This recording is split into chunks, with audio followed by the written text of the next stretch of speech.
So when we think about this defense, we can't forget how terrible Mike Nolan was.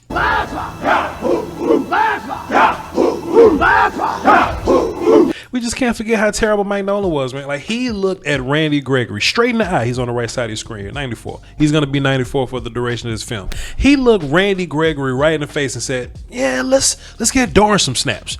You know, let's get that Armstrong kid involved. You know what I mean? Like there's no, let's just bring this back a little bit. There's no reason why we should ever have to ask why is Dorrance getting so many snaps.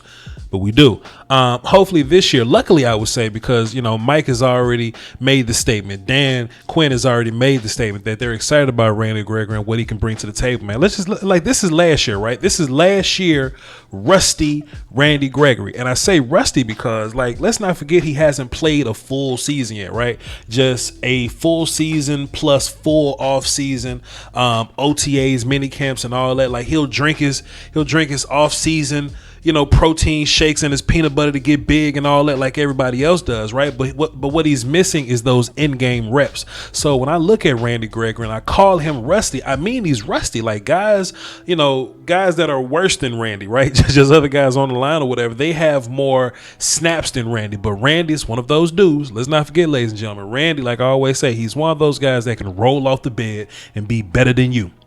Right? Fresh off the couch, no matter how long he's been sitting. So we just, first of all, look at the arm length, ladies and gentlemen. Let's just not neglect the arm length here. Just all these things that work in Randy's favor: the hand size, the arm length, the natural bend, the natural body bending, which is totally different than block bending. The natural burst, right? You may need reps to be current. I always talk about current. Dorrance Armstrong needs to play 15 games in a row to get in a rhythm to the 16th game, and maybe he'll give you a good one. Randy Gregory gets up off the couch, out the bed, out the car, off the toilet, whatever it is that he's doing, he's a better pass rusher than whoever it is that you got on your team. And he's the one that makes me comfortable about the edge position, right? Some guys, some YouTubers, commentators, beat writers, whoever it may be, they may have their reservations about Randy Gregory and think that we're bad at the end spots or whatever. We're not bad at the end spots. We got D-Law, who is probably the best defensive player on this whole defense, and that ain't like saying nothing like lightly or whatever. Like, D-Law is incredible. Some people just sleep, man. If y'all disagree, I will put out a cold film session to make you look crazy. But then we got Randy Gregory on the other side to fully complement that, right? So what's really important now for Randy Gregory? Like, camaraderie, like that he's building with his guys, and then like let him start, let him play. You know what I'm saying? Just like I said earlier with the whole Mike Nolan thing, like, I know I'm on record, you know what I'm saying, hating on Mike Nolan like pretty heavy. But does he not deserve that? does Mike Nolan not deserve for me to rip him a new one? Like look at what he did last year, right? The worst defense I've ever seen in my life. Somehow the Texans' rush defense was a little worse than ours, but in terms of overall defense, we were the worst defense I've ever seen in my whole entire life. So we only have to do just a little bit to get better. You know what I mean?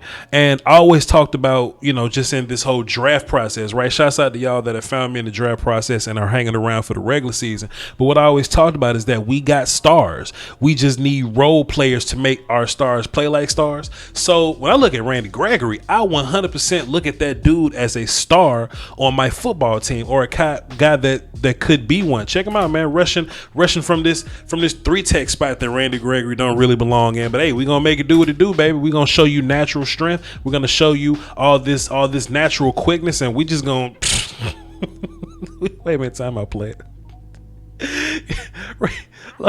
Look, Randy gonna pull his swim move, right?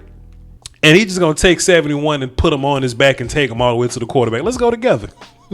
You ever just picked the kid up, put him in the basket, and just rolled in the grocery store? As we just did at 71. He picked him up and he just took him all the way to the quarterback, right? Randy Gregory is one of our stars. So when I talk about role players, the Cowboys did an incredible job of acquiring role players this year. D-Law, who is your best D lineman, right? Or besides Randy Gregory, whatever. Like, he had to be star guy and he had to be role player guy. What do you mean by, like, Y'all notice that whenever D-Law has a bad season, Robert Quinn has a good one, or whenever he has a bad season, Randy has 8 sacks or something like that, or when he's having Alden Smith steps up, D-Law has taken away his superstar role or whatever, because I think he can be that. He's taken away superstar role to be role player for everybody else. D-Law don't deserve that. So what we got now is we got guys like Brent Urban, who's just coming in to be run defense guy. Look at what we did with Basham. Look at what we did in the draft, right? We took guys that are strictly run defense guys. We look at Dorrance Armstrong. I promise this ain't the Mike Nolan, Dorrance Armstrong hating on them hour. I promise that ain't what this is. But we look at those dudes. Let me just go back to this other rush here. We look at those dudes as Dorrance Armstrong, right? We look at Dorrance as, hey, you're just a backup guy. You ain't got a role. You're just the dude that's behind D-Law. That's your job, Dorrance Armstrong. That's not the case this year because, we bring in guys like Chauncey Golston. You're a run guy. We look at Quentin Bohanna. You're a run guy. We look at Oso Digizua. They all have jobs as run guys and complementary players so that our star players, right? Y'all can say what y'all want about Van Der Esch and Jalen, but in 2018, when we had role players, those dudes were incredible. D-Law in 2018 was incredible. Randy Gregory is incredible in his own right or whatever, but once you get those role dudes to where, okay, we can eat up double teams now, so just Randy Gregory can be one-on-one with some tackle and just do some things like this, just run through somebody's son like this, can just use that length and them natural big hands and that natural explosion. Look at him bench press from boom, right? Great body position, good knee bend, good lean, elbows bent right there, turns that into a bench press. Psh, somebody's son is tumbling on green grass, messing up their purple pants right now. You know what I mean? We need role players to let Randy do more of that. You know what I mean? I don't like PFF at all, but they do have their place when it comes to looking up numbers that nobody else is going to look up. And they have metrics. You can go look it up, type it in, Google's your friend, bro.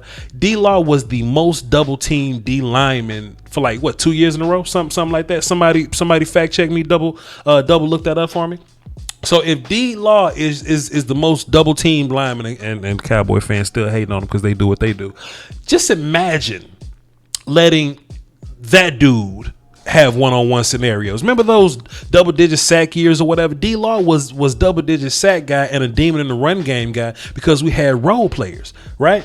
Can you imagine having demon in the run game and double-digit sack D-Law, along with Randy Gregory with a full-blown offseason, with a full-blown program? He get that peanut butter that make you bigger in the offseason. Y'all saw the daggum press conference or whatever. Randy Gregory looks incredible. He looks in great shape. Then, most importantly, you give that dude 16 games because Randy Gregory is a dude that works off rhythm. He works off momentum. Not just Randy, but most players work like that. Like I said, he rolls off the bed better than everybody. You ever notice when Randy gets when he comes back, he's dormant for 3 games, maybe 2 or 3 games, but then out of nowhere, he got 1 sack per game. So he gets 9 sacks in 9 games. Some crazy stat like that. Look it up. Google's your friend, bro. Randy Gregory finally gets an opportunity to get hot in the first 4 games of the season. And then we got an extra game this year. So we get to see what Randy looks like. I don't have the math in front of me. For 14 games? Something like that. 13. Look at this swim move here. Look at this swim move. Okay, if he's warm enough for 4, it's a 17 game season. 13, cool. So if it takes him 4 games to warm up, that means he gets 13 games to just smoke people children. Then the playoffs when we get there, right?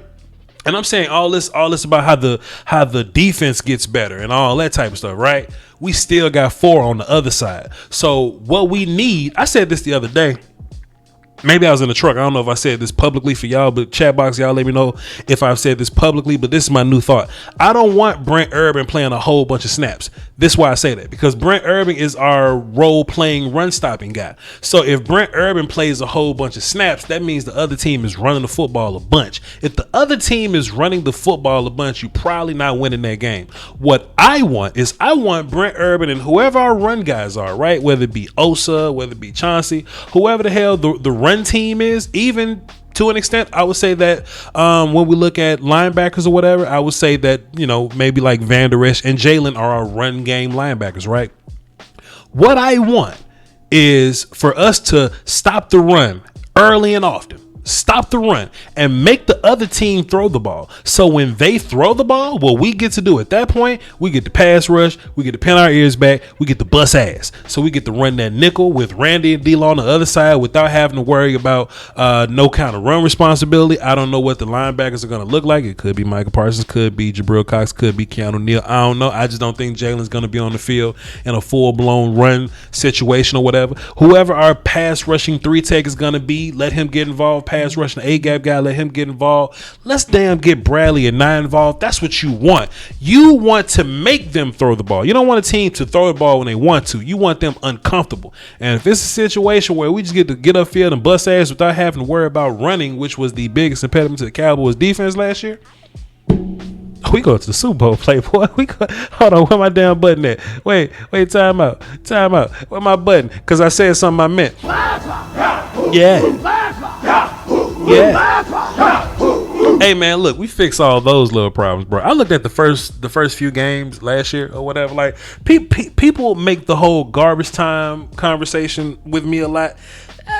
That was Atlanta. You know, when you know, Dallas, you know, kept putting the ball on the, when Zeke and Dak and them kept putting the ball on the ground or whatever. Yeah, that was a garbage time. Maybe came back, maybe played some nickel. I don't know. Let me do a full blown research on that. But them other games, those are 1-score games. Like the Cleveland game, it looked bad. The Rams game or whatever, those all ended up being within 1-score games. Giants or whatever.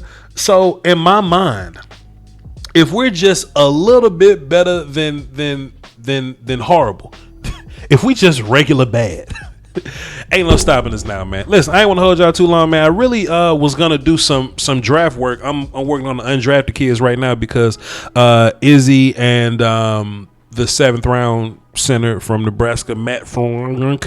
I'm not gonna do a film session on them because they bored the shit out of me, so I've moved on to undrafted free agent guys. So I think my next film session would be TJ Vasher, or just me kind of hating on him a little bit. So that's up next. But I just really wanted to put this video out just because I think people forgot about Randy Gregory, man. I think people like to forget when they say that this defense is like horrid. I think they're mistaken, you know what I'm saying, when they think of it in that way. This defense didn't produce last year. That's very true. We didn't produce last year, and we may not have Pro Bowl talent every damn where, but we definitely got it in Randy Gregory. We got a Pro Bowler in the making in Randy Gregory, and his ass get to play 17 games. All right, y'all hold it down for the Doski Woski and the Peasky Whiskey, man. Until next time, follow me on Twitter, VOCHLOMBARDI. Y'all like and subscribe and turn on the notifications so y'all know when I drop random ass film session live streams in the middle of the week just like this. All right, check out my outro.